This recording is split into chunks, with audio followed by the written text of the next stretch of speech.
Appreciate the remarks of my colleague from Texas, and also want to add my thoughts to much the same issue.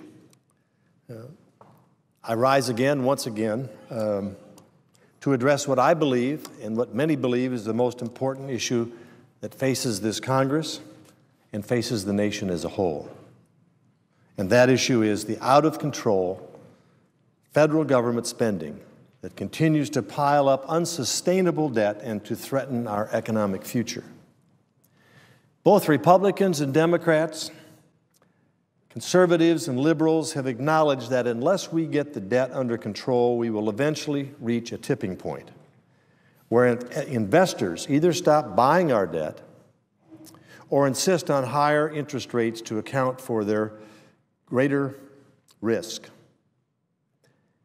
This could trigger a crisis of confidence, a crisis that would likely happen if we do not take action and take action soon to address this problem.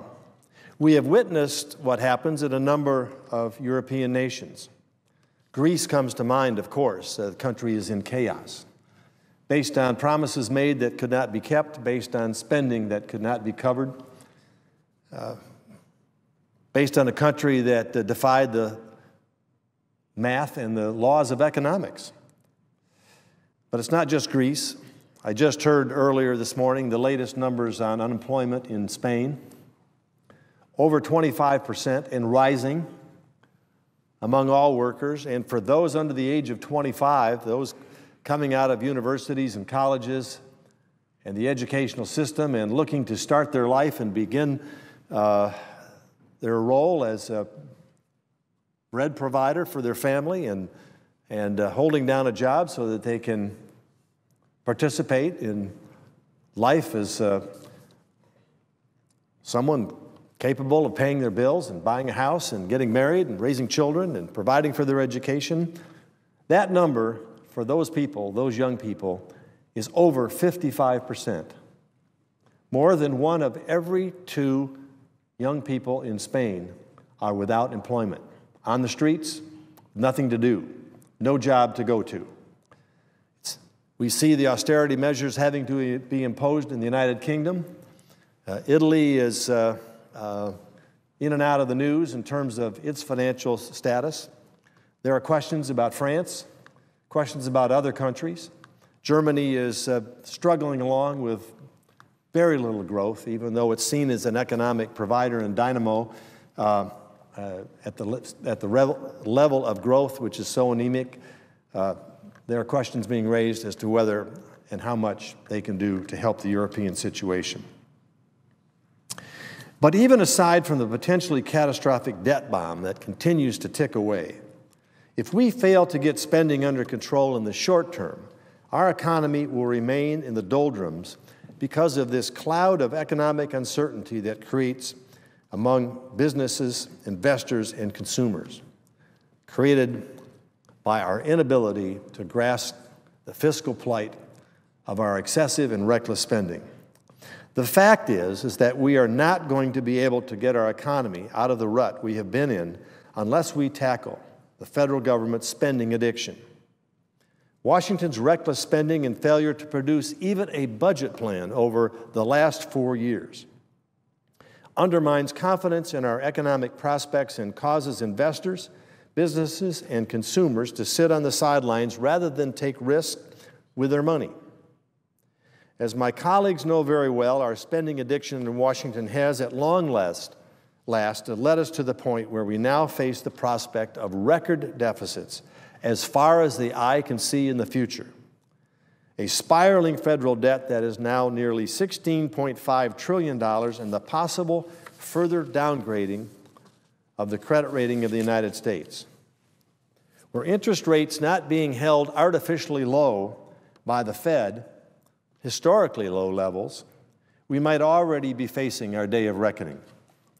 According to the nonpartisan Congressional Budget Office, even a 1 percentage point increase in interest rates would add $1.3 trillion to our debt over a period of 10 years.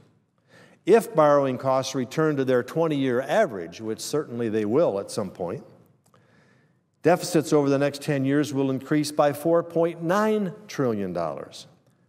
And if interest rates were to rise to the level of the 80s, total U.S. debt in 2021 would be $5.3 trillion greater. And that's $5.3 trillion in new debt that would occur without any changes in spending or taxes. Interest rates would simply drive our debt out of control. Now, make no mistake, Mr. President, this is a spending problem and not a revenue problem. The President campaigned on the false narrative that taking more from the top earners would alleviate the economic burdens we face. As a result of winning the election, he was able to get higher taxes on Americans at the higher end of the income scale. But no one is fooled, and math doesn't lie. Increasing taxes on higher income earners is not going to make much of a dent in our trillion-dollar deficits. The fact is that even if the President had received all of the revenue from the expiration of all of the 2001 and 2003 tax cuts and tax rates, federal revenue would have come in at this historical average of just over 18% of GDP. But spending continues to rise at an average of 23% of GDP. Over the same period of time, more than 2 points ahead of its historical average. And thus the problem, the fact that we are spending more than we can afford, we are spending more than we receive. Actions speak louder than words, Mr. President. President Obama may talk about the need to rein in spending, although lately he has even rejected that. But his administration refuses to act, and instead the President started off his second term doubling down on what? The need for more taxes. Are the American people being taxed to death? It's not just the federal income tax, it's the state tax. Added to that, it's the sales tax, it's the excise tax, it's the car tax, it's the alcohol tax, it is the excise tax, it is the tolls we pay as we travel down the highways. It is any number of things that add up to a burden of taxation on the American people that is severely hampering our ability to grow and our economy to provide the necessary employment and the necessary jobs for people so desperately in need of and looking for that work. Now, while the President has not truly recognized that spending is the problem the business community has, a recent survey of chief executives said they are considerably less optimistic about short-term growth prospects for their companies than they were just a year ago. The reason? Uncertainty.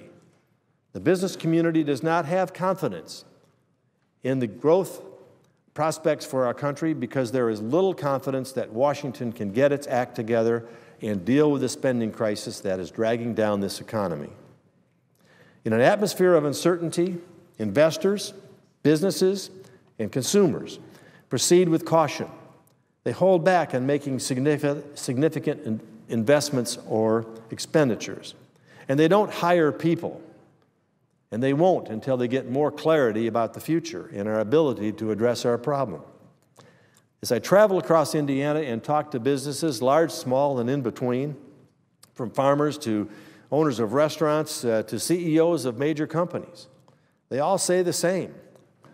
They all say that the lack of certainty and the prospects for the future, unless we get control of our spending, are such that they have no choice but to just sit on their hands and hold back. The big credit agencies are saying the same thing. They know that without significant spending reform and spending cuts, the U.S. will be unable to pay its bills at some point. And refusing to make the tough choices now just hastens the day of reckoning, when markets decide the United States has become a bad credit risk. Standard & Poor's, Moody's, Fitch ratings all now have a negative outlook on the U.S. prospects and are threatening a further downgrade of our credit rating unless we get our fiscal house in order. Other downgrades would follow in short order. Fannie Mae and Freddie Mac, as well as many of the state governments, which would irreparably damage many state and local government pension funds, are all at risk.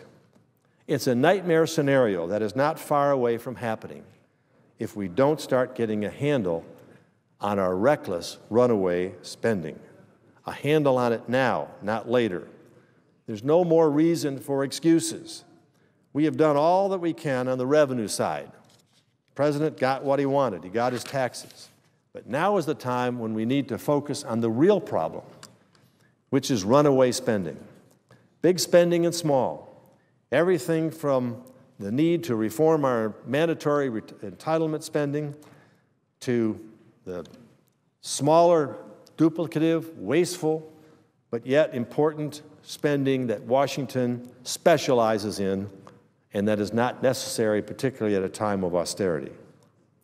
I intend to get into some more detail about spending reforms in future speeches, but the overall point is undeniable. Unless we get our spending under control, we are going to continue to stagger forward with a weak economy, high unemployment, and draw ever closer to the day when our investors and creditors lose faith in our ability to pay our debts.